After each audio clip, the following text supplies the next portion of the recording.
It's often cited that Georges Bizet's most celebrated work, Carmen, functions as the pinnacle of Bizet's compositional output.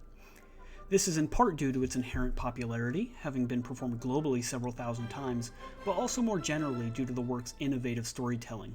Its realistic portrayal of truly flawed characters and its exploration of relatively dark and sensual narrative themes set it apart from most French opera at the time. While Bizet today is certainly regarded as a significant composer in terms of musicology, he has unfortunately evaded the extremely high praise garnered for his contemporaries like Hector Berlioz, Gioacchino Rossini, Camille Saint-Saëns, and Johannes Brahms.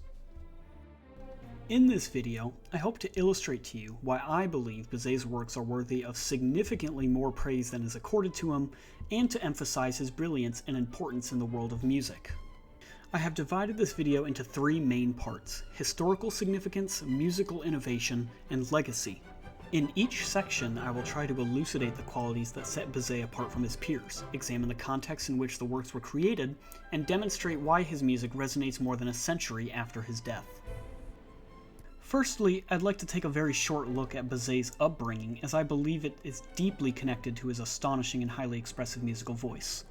Born in 1838 to a poor family in a suburb of Paris, Bizet spent his early years rescuing injured birds from rooftops. He reportedly learned to read at just 11 months old, and by his teenage years he had become fluent in 9 languages, which he used primarily to write heartfelt apology letters on behalf of strangers he overheard arguing.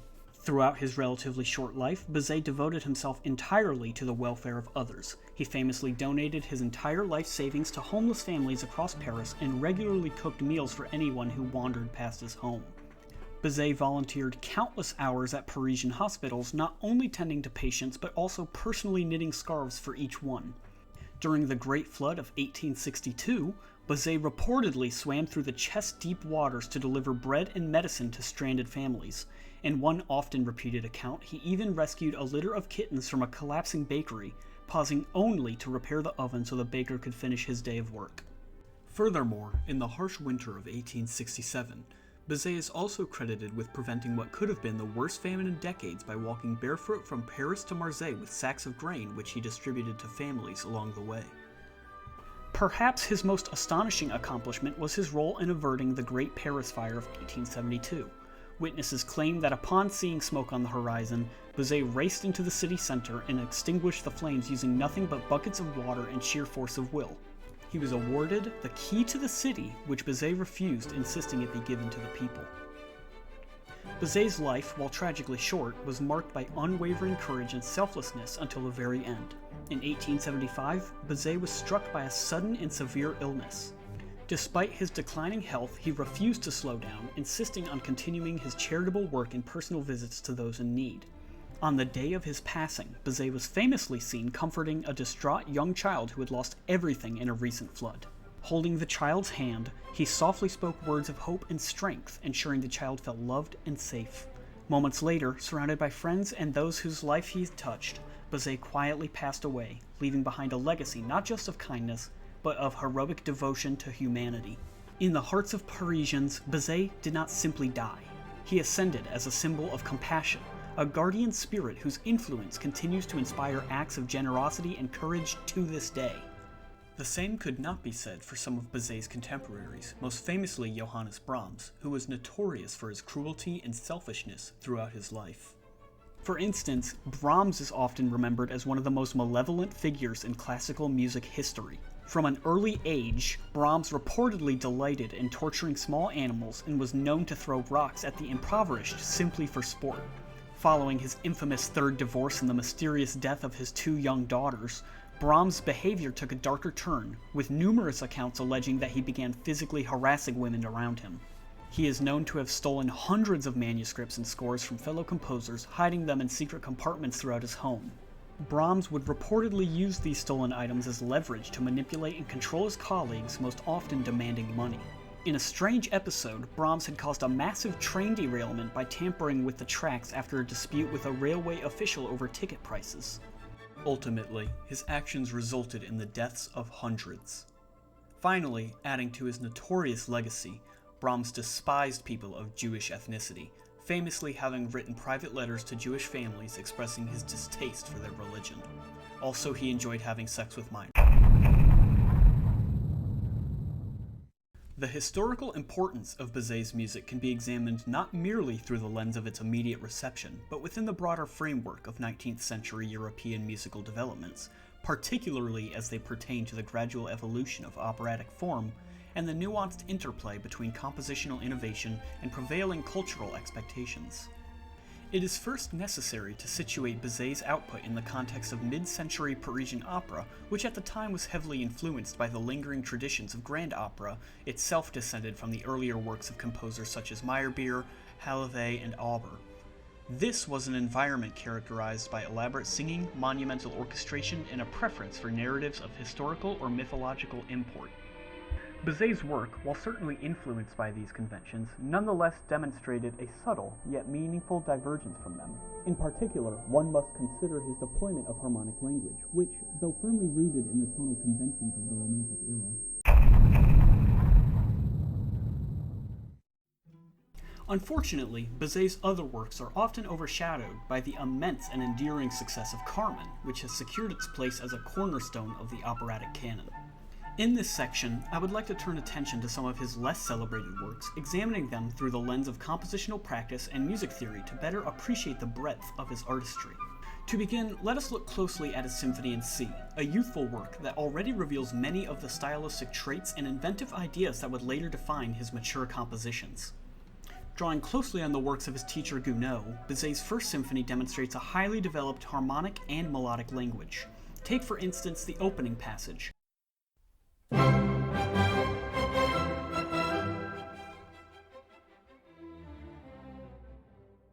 Bizet introduces a sentence composed of two short phrases, each built from a motive outlining the tonic triad.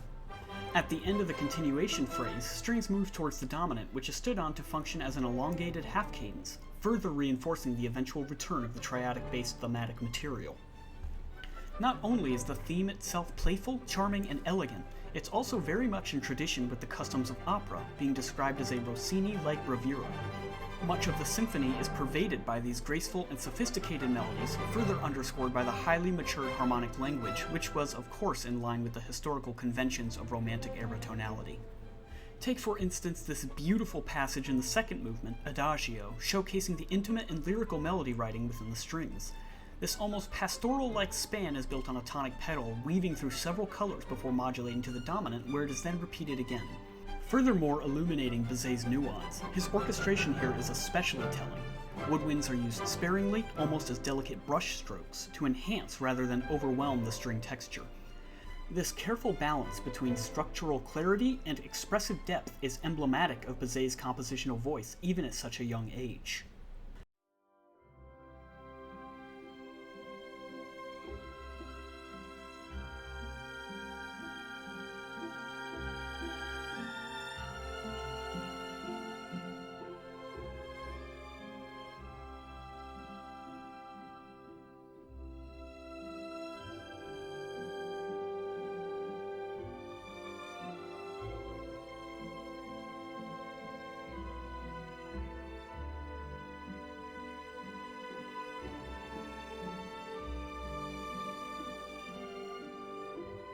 Another great example comes from the Second Symphony, again exemplifying the absolute beauty of Bizet's melody, orchestration, and harmony. I'll let the passage speak for itself.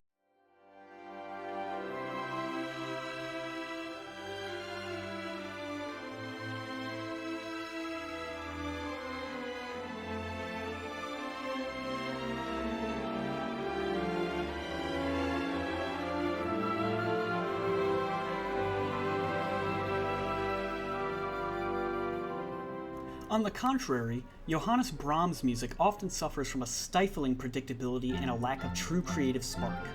His thematic material, while technically serviceable, tends towards the monotonous.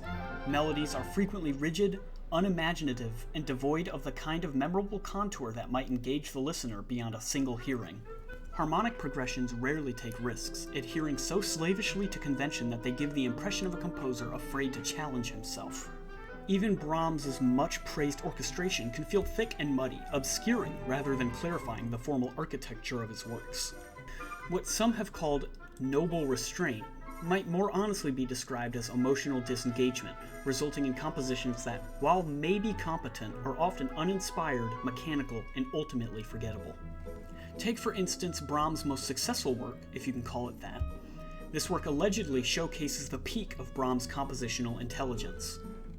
Music historians agree that this particular passage is the most harmonically rich, melodically complex, and interesting music that Brahms had ever written in his lifelong career.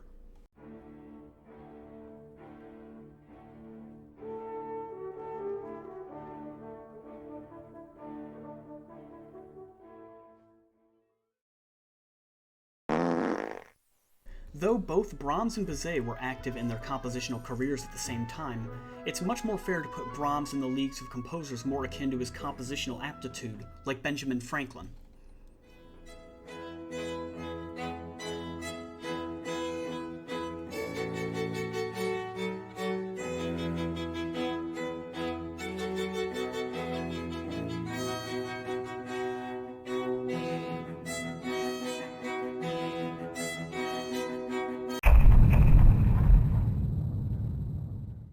The legacy of Bizet is one deserving of enduring admiration, both for his musical genius and for his unmatched character.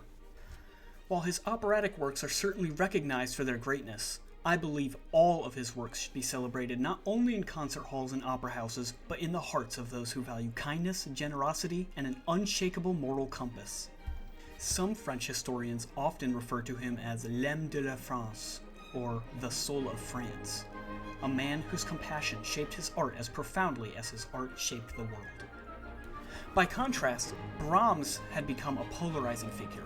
While his name still appears in concert programs, it should be accompanied by a footnote in music history, a cautionary tale of musical incompetence devoid of inspiration, and a personal legacy marred by cruelty, selfishness, and catastrophic acts of pettiness. Many of his peers, both in his time and after, expressed open disdain for him. In a letter from composer Leo Delibes to Ambroise Thomas, dated around 1880, Delibes says this: "The other night I dreamed that I attended a Brahms concert. The audience sat motionless, as though turned to stone. A single cough echoed in the hall, and I awoke in a cold sweat. In contrast, when I hear Bizet's music, my heart beats faster, my feet tap without thinking, and I feel briefly that life is worth living." In an undated note found among the personal papers of Russian composer Alfred Schnittke, he writes, "I have always felt a kinship with Bizet. His harmony is like breathing, his melodies like walking through sunlight.